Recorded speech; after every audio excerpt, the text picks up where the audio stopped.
Today I am going to discuss about the midwifery and gynecology for the GNM third years, and in this we are going to discuss about the unit 1, that is development of maternity services in India. So in this we are going to discuss about the International Confederation of Midwife, ICMR. So there is a International Confederation of Midwife, that is ICM. So there is a International Confederation of Midwife. So it is a midwife is a person who having been regularly attend to a midwifery educational program. So there is a midwifery nurse. So as a nurse, and they regularly attend to a midwifery programs, and the midwifery nurse has become registered nurse, and she should have the license in the midwifery practice. So she should be registered nurse, and there is a legally licensed in the midwifery nurse. So there is a safe motherhood messages. So some of the safe motherhood instructions, there is a instructions to the mothers. So the safe motherhood means there is a saving the life of the mother. So there is a some of the instructions for the mother. So that is the risk of childbirth drastically reduced by going to the nearest health worker for regular checkup and during the pregnancy. So there is a high risk cases should be present and the mother does not know. So in the villages what will happen? So there is a some of the high risk cases. So villages లో ఏమవుతుంది అంటే మన child birth గురించి, అంటే చిన్న వయసులో పెళ్లి చేయడం వల్ల చైల్డ్ బర్త్ ఏ విధంగా జరుగుతుంది, ప్రెగ్నెన్సీలో ఏమేమి కాంప్లికేషన్స్ ఉంటాయి అని నాలెడ్జ్ అనేది ఉండదు. సో అలాంటప్పుడు వాళ్ళు హాస్పిటల్కి కూడా రెగ్యులర్గా చెకప్కి వెళ్ళరు, కాబట్టి అలాంటప్పుడు కాంప్లికేషన్స్ అనేవి ఎక్కువగా అవుతాయి. సో అలాంటి కాంప్లికేషన్స్ అనేది తగ్గించడానికి as a nurse midwifery and health education అనేది ఇవ్వాలి. సో ఎవరైతే ప్రెగ్నెంట్ లేడీస్ ఉంటారో నియరెస్ట్లో ఏదైనా ప్రైమరీ హెల్త్ సెంటర్స్ ఉంటాయో లేకపోతే కమ్యూనిటీ హెల్త్ సెంటర్స్ ఉంటాయో అలాంటి హెల్త్ సెంటర్స్కి వెళ్ళి రెగ్యులర్గా చెకప్ చేయించుకోవాలి అని as a nurse, as a midwifery nurse we should educate to the mother. So that is by this we can prevent the high risk cases or the complications of the baby and the mother. And there is a trained birth attendant should be assist at every birth. So during the birth time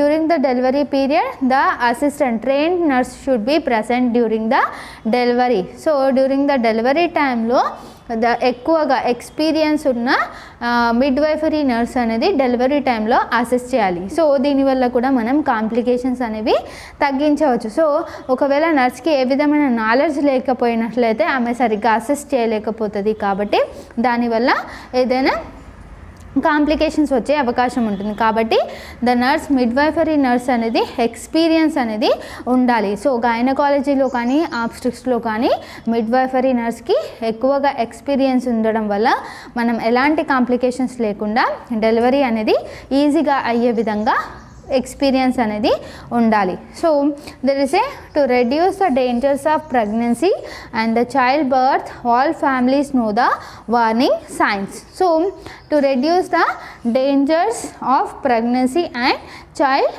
birth అంటే ఎలాంటి ఏ విధమైన high risk ఉన్నట్లయితే దానిని తగ్గించడానికి మనం ముందుగానే ఫ్యామిలీస్కి information అనేది ఇవ్వాలి. So there is complications and the high risk during the pregnancy and the childbirth, and we should explain to the family members regarding the high risk during the pregnancy related to the family members. So ఎవరైతే family members ఉంటారో వాళ్ళకి ముందుగానే complications గురించి వాటి గురించి explain చేయాలి.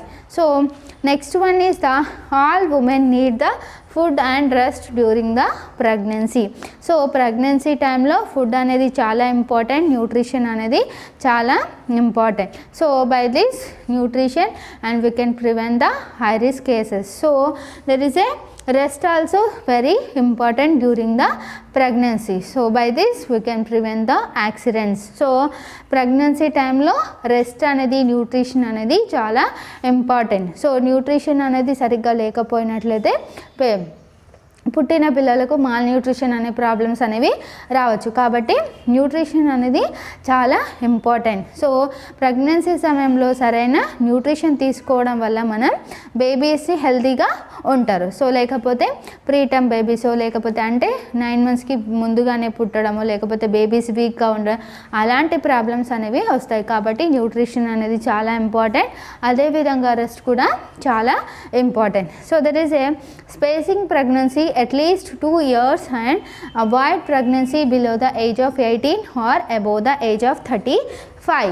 So there is a gap between the pregnancy and at least 2 years అంటే ఒక ప్రెగ్నెన్సీకి ఇంకొక ప్రెగ్నెన్సీకి గ్యాప్ అనేది స్పేస్ అనేది చాలా ఇంపార్టెంట్. సో ఒక బేబీ 1 yearకి పుట్టినట్లే సో ఒక బేబీకి ఇంకొక బేబీకి 2 years గ్యాప్ అనేది చాలా important. So there is A spacing pregnancy at least 2 years. So there is a gap between the pregnancy and at least there is a 2 years. And next we should avoid the pregnancy below the age of 18. So age of 18 అంటే మా విలేజెస్లో ఏమవుతుంది 18 yearsకి marriage చేస్తారు. So 18 yearsలో ఈ pregnancy అనేది తొందరగా conceive అయినట్లయితే high risk complications అనేవి చాలా ఉంటాయి. So there is avoid the pregnancy below the age of 18 or above the age of 35 years. So 35 yearsలో కూడా ప్రెగ్నెన్సీ ఉన్నట్లయితే కాంప్లికేషన్స్ అనేవి చాలా ఎక్కువగా ఉంటాయి. So we should avoid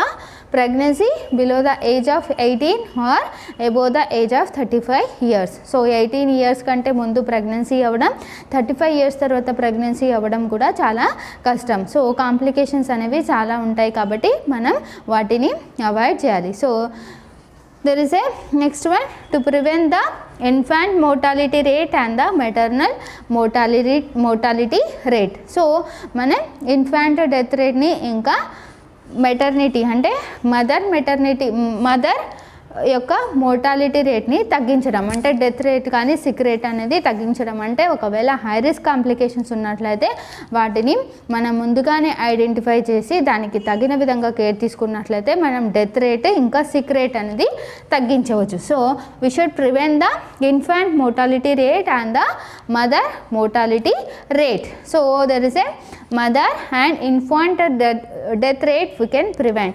and there is a provide health education to the mother. So we should provide the health education to the mother regarding the personal hygiene and the nutrition and the clothing and the care of breast and care of skin. So there is a provide a health education to the mother regarding the personal hygiene. So personal hygiene గురించి మనం మదర్కి education అనేది ఇవ్వాలి. So by this we can prevent the infection. So after the delivery and we should explain the mother about the care of the breast. So ఏ విధంగా care తీసుకోవాలి అని మనం మదర్కి ఎక్స్ప్లెయిన్ చేయాలి. అదేవిధంగా న్యూట్రిషన్ కూడా చాలా important.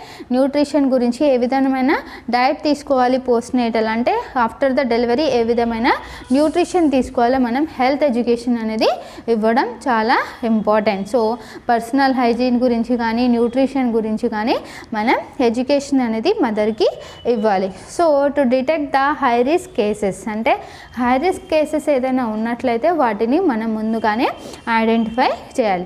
So the next one is the prepare mother for the labour. So delivery కోసం మనం మదర్ని ప్రిపేర్ చేయాలి. సో డెలివరీ అన్నప్పుడు మదర్ అనేది కొంచెం టెన్షన్గా ఫీల్ అవుతుంది కాబట్టి సో మనం లేబర్ గురించి ఎక్స్ప్లెయిన్ చేయాలి. సో ఏ విధంగా డెలివరీ జరుగుతుంది, ఎలాంటి ప్రాబ్లమ్స్ అనేది ఉండదు అని మనం సపోర్ట్ అనేది సైకలాజికల్గా ఇవ్వాలి. So the prepare the mother for the labour. So we should prepare the mother for labour. So it is the international confederation of midwife and there is a some of the safe motherhood instructions for the mother. So it completes the safe motherhood messages.